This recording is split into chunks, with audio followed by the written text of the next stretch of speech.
오늘은 마태복음 22장 15절에서 22절의 말씀을 같이 함께 나누려고 합니다. 바리새인들은 끊임없이 예수님을 시험하려고 합니다. 예수님을 넘어뜨리려고 하는 것이지요. 그럼에도 불구하고 예수님은 그 시험과 유혹에 결코 넘어지시지 않는 분임을 우리에게 다시 한번 보여주고 있습니다.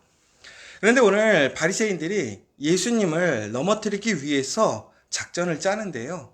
어떤 작전을 짰냐면 말의 실수, 말의 올무에 걸리게 하는 그러한 질문들을 계속 하려고 합니다.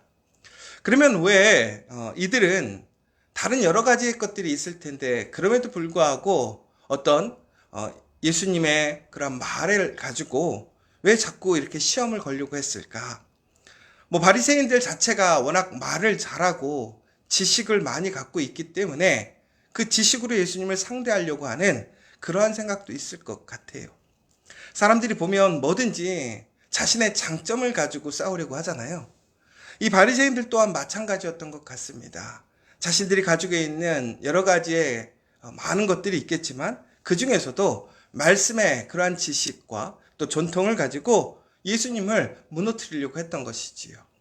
그런데 예수님이 누구십니까? 그 말씀의 근원이시기 때문에 결코 어떤 사람들도 예수님보다 더 말씀을 잘 알거나 그 말씀의 권위와 능력을 세우실 수 있는 분은 아무도 없는 것이지요. 그럼에도 불구하고 이들은 예수님을 인정하지 않는 거예요. 예수님을 말씀 그 자체로 바라보지 못하고 있는 것이지요. 그런데 또 한 가지 이유가 있어요. 뭐냐면 바로 예수님이 오늘 많은 사람들과 또 많은 대적자들에게 보여주셨던 예수님의 삶의 모습이 흠잡을 데가 없었다라는 것이지요. 그러니까 예수님께서 정말로 우리의 삶 속에서 보여지는 여러 가지의 모습들이 결코 실수하거나 잘못된 것이 없었다라는 거예요. 자, 우리가 말의 실수를 잡는 것과 행동의 실수를 잡는 것, 어떤 게 더 쉬우냐면요. 말의 실수를 잡는 게 더 쉬워요. 왜? 우리는 말로써 너무나 쉽게 이야기하고 판단하고 결정해버리거든요. 그런데 예수님은 오히려 그의 삶 속에 있는 그러한 삶 속에서 나타나는 행동이 결코 흠잡을 데가 없으신 것이지요. 오히려 기적과 기사를 일으키시고 예수님이 말씀하신 그 모든 것을 일으키시고 또한 지켜 행하시는 모습들을 보게 된 거예요. 그러니까 예수님의 행동을 통해서 흠잡을 것이 없는 거예요. 그러다 보니까 오히려 반대로 예수님의 그러한 행동이 아니라 그 삶의 모습이 아니라 예수님의 그 말을 통해서 그 실수나 혹은 그 말의 논리를 따져서 예수님을 시험에 들게 하려고 하는 것이었죠. 그럼에도 불구하고 예수님은 어떻게 되십니까? 결코 그 시험에 넘어지시지 않아요. 왜? 바로 예수님에게 그 모든 지식과 그 진리의 그 기초가 예수님께 있기 때문에 그렇습니다. 그런데 오늘 이 바리새인들이 예수님에게 이제 시험을 걸어서 예수님을 넘어뜨리려고 하는 그 핵심의 문제가 뭐였냐면 세금의 문제였어요. 세금의 문제. 그런데 오늘 이 마태복음 특별히 이 시기의 세금은 매우 많은 사람들에게 민감한 문제였지요. 로마가 이스라엘을 점령한 이후에 이스라엘 사람들이 가장 싫어했던 사람이 누구냐면 세금을 징수하는 세리였습니다. 그러니까 우리가 마찬가지잖아요. 지금도 우리 세금 올라가면 우리도 되게 기분 안 좋잖아요. 되게 반감이 생기고. 그래서 어떠한 정권에서도 세금 올리겠다는 정권이 한 번도 없었어요. 말로는. 그런데 오늘 이 로마는 어찌 보면 이스라엘은 지배 대상인 것이지요. 그러니까 여기서 많은 것을 수탈해 갔어요. 많은 역사를 보면 식민지를 가졌던 많은 제국들이 큰 부를 형성하게 됩니다. 왜 그랬죠? 그들이 식민지를 통해서 많은 것을 빼앗아 갔기 때문에 그래요. 그러니까 식민지를 가지고 있는 여러 제국들은 부유하게 되지만 수많은 지배를 받는 그 식민지들은 매우 삶이 어려워졌던 것이지요. 마찬가지예요. 이 로마를 통해서 가혹하리만큼 큰 세금을 내야 됐던 이스라엘 사람들은 로마에 대한 반감이 셌어요. 그런데 그 중간에서 세리들이 그 로마와 이스라엘 사이에서 또한 유익을 취하는 거예요. 그러니까 이스라엘 사람들은 몇 배 이상으로 더 많은 세금을 내야 되고 수탈을 당했던 것이지요. 그러니까 이 세금의 문제가 매우 민감한 문제예요. 그런데 이스라엘은 또 한 가지 세금이 있었어요. 그게 뭐냐? 성전세라는 것이지요. 이 성전세라는 것은 결국은 예루살렘 성을 유지하고 지켜가는 데 있어서 사람들에게 균일하게 세금을 받는 거였어요. 아마 우리나라에서도 이렇게 성전세를 걷는다라고 하면 교회세겠죠? 아마 많은 사람들이 반발할 거란 말이에요. 공일하게 이렇게 내는 것이니까요. 그런데 이렇게 오늘 세금의 문제들이 사람들이 민감하고 너무나 힘들어하고 있는데 바로 이제 그걸 가지고 시험을 했던 것이죠. 그러면 로마에게 우리가 세금을 내는 것이 합당합니까? 아니면 우리는 로마에게 세금을 바치지 않고 그냥 하나님에게만 그 성전세만 내는 것이 옳은 것입니까? 그러니까 이것은 어떻게 대답하든 간에 문제의 거리가 생길 수 있는 거예요. 그래서 오늘 예수님에게 이 시험은 매우 상당히 어려운 시험이었던 것이지요. 그런데 예수님의 이야기는 오히려 그 사람들이 생각하지 못했던 것에 대해서 얘기하고 있습니다. 예수님은 그들이 진정으로 몰라서 물어보는 물어보는 것이 아닌 것을 알고 계셨던 것이지요. 그러면서 예수님께서 그들에게 얘기했던 것이 무엇입니까? 가이사의 것은 가이사에게, 하나님의 것은 하나님께 드리라는 거예요. 그러면 여기서 우리가 오해하지 않아야 될 것은 모든 세상에 하나님이 진정으로 왕이 아니시냐라는 그 부분들을 이제 질문을 할 수 있는데, 오늘 예수님께서 그렇게 말씀하셨던 것은 이 땅의 주인은 하나님이시지요. 우리가 내야 될 세금은 오직 하나님께 드릴 수밖에 없는 거예요. 그런데 오늘 왜 가이사의 것은 가이사에게 드리라고 했을까요? 바로 예수님은 이 땅에 바로 정치와 어떤 그런 목적으로 오신 것이 아니라 우리를 구원하시기 위한, 우리의 근본적인 구원을 위해 이 땅에 오셨다라는 사실을 다시 한번 알려드리는 것이고, 다시 한번 또 한 가지, 바로 이 가이사에게 주라고 하는 것은 바로 세상의 질서와 그러한 세상의 모든 것들을 무시하라는 말씀이 아니에요.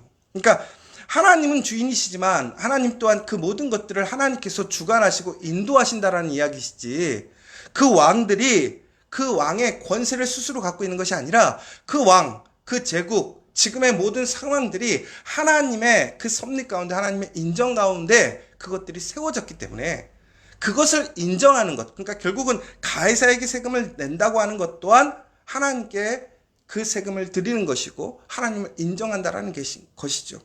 그럼 우리가 여기서 이제 오해하지 않아야 될 것이 또 하나 있어요. 뭐냐면 많은 식민지가 생겼을 때에 많은 제국들이 이것을 가지고 정당성을 확보하려고 했습니다. 이것이 하나님의 섭리다. 왜? 하나님께서 이렇게 만드시지 않았으면 어떻게 너희가 이렇게 우리에게 식민지가 되었을 것이고 너희가 우리의 지배를 받았게 되었느냐. 그러니까 너희들 세금 내야 된다. 이렇게 얘기할 수도 있어요. 그런데 중요한 것은 오늘 그러한 모든 모습 속에서도 하나님께서 항상 얘기하시는 건 뭐냐면 공의와 질서와 또한 진리를 지켜가야 한다는 것이지요. 그러나 옳지 못했던, 그 공의롭지 못했던 나라와 그 제국들은 어떻게 되었습니까? 결국에는 무너지게 되었단 말이에요.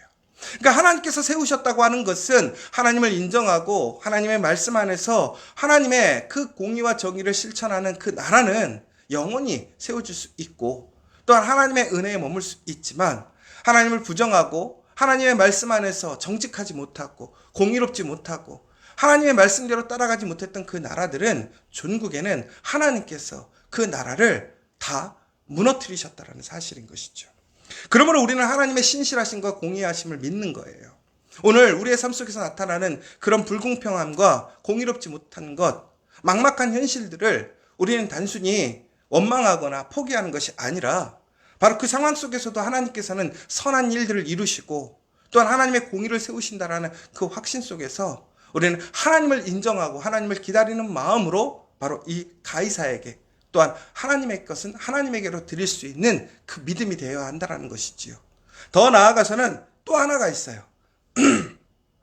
바로 사람들을 실족치 않게 하기 위했다는 것이죠. 저희가 마태복음 앞부분에서도 보았죠. 우리가 무엇인가 할 수 있는 권한이 있어요. 우리에게 주어져 있는 권리가 있어요. 분명히 하나님의 나라는 하나님의 그 백성의 것입니다. 그러나 하나님을 알지 못하는 사람들이 있어요. 하나님을 깨닫지 못하는 사람들이 있어요. 오해하는 사람들이 있어요. 그러나 그들은 그들의 삶 속에서 세상을 바라보고 하나님을 바라보고 있기 때문에 그들을 이해하고 또한 그들을 예수님께로 인도하려면 그들을 배려하는 모습들이 필요하다라는 것이지요. 세상의 규칙과 그 모습 속에서 공의와 질서, 그것을 온전하게 여기는 사람들이 있어요. 바로 이처럼 우리의 믿음이라는 것은 단순히 내가 더 많은 것을 알기 때문에 내가 많은 것을 아는으로 인하여 그 사람들에게 높은 자리에 있거나 내가 대우를 받거나 혹은 내가 더 인정을 받으려 하는 것이 아니라 항상 더 많이 알수록 더 많이 낮아지고 더 많이 가질수록 더 많이 섬기고 나누는 것이 진정으로 하나님 나라의 백성이라는 것이지요. 그러니까 오늘 우리가 진정으로 하나님을 믿는다면 바로 우리에게 주어져 있는 또한 하나님의 나라를 이해하지 못하는 사람들에게 대하여 우리가 책망하거나 비판하는 것에서 머무는 것이 아니라 그들 앞에서 우리가 그들의 모습 속에서 어떻게 하나님을 섬겨야 되는지, 하나님의 믿음의 자녀로서 어떻게 살아야 가야 되는지를 우리의 삶의 모습으로 증거하고 보여줘야 될 책임이 있다는 거예요. 오늘 예수님께서는 그 모습을 보여주는 거예요. 오히려 더 많은 짐이 주어진 거예요. 예수를 믿는 사람, 하나님의 말씀에 순종하는 사람에게는 더 많은 책임이 따르는 것이고 더 많은 헌신과 부담이 따라오는 것이지요. 결국은 바로 이것이 예수님을 따라가는, 자기의 십자가를 지고 예수님을 따라가는 믿음의 사람들의 모습이라는 것이지요. 그런데 결국에는 바로 이처럼 그렇게 예수님을 따라오는 자들에게 천국이 주어지는 것입니다. 하나님의 주권이 세워지는 것이라는 것이지요. 사랑하는 여러분, 오늘 우리가 하나님을 철저히 인정하고 하나님의 말씀대로 나아간다는 것은 오히려 우리에게 더 많은 헌신과 수고를 우리에게 짐지을 수도 있어요. 또한 우리는 그것 때문에 죄책감을 느끼거나 우리는 그러한 모습 속에서 우리는 많은 갈등과 고민을 할 때도 있어요. 그러나 중요한 것은 그 모든 것을 주님께서 나와 함께 멍에를 지시고 나의 짐을 지어주신다는 사실을 기억하십시오.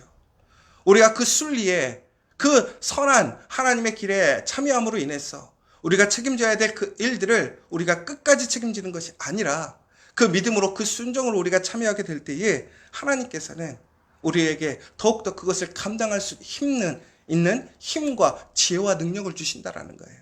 그러니까 어떤 시대에도 그래서 이 믿음의 사람들이 많은 세상의 변화와 또 많은 세상의 도전과 문제 속에서도 그리스도인들은 무너지지 않았다라는 거예요. 우리의 역사를 보십시오. 수많은 나라가 세워지고 또한 수많은 종교들이 사라지고 또 생기는 과정 속에서도 하나님을 믿는 그 믿음의 사람들은 견고하게 그의 나라를 지켜왔고 또 그의 가정과 그의 일터를 지켜왔다는 사실이에요. 전국에는 우리는 철저히 하나님을 신뢰하고 하나님을 믿으면서 더욱더 하나님 앞에서 겸손하게 하나님을 따라가는 그 믿음의 사람, 순종의 사람, 더 나아가서는 우리의 삶의 모습 속에서 더욱더 하나님의 그 부르심에 그 명령에 온전히 따라갈 수 있는 그 예수님의 제자들 되시기를 간절히 소망합니다.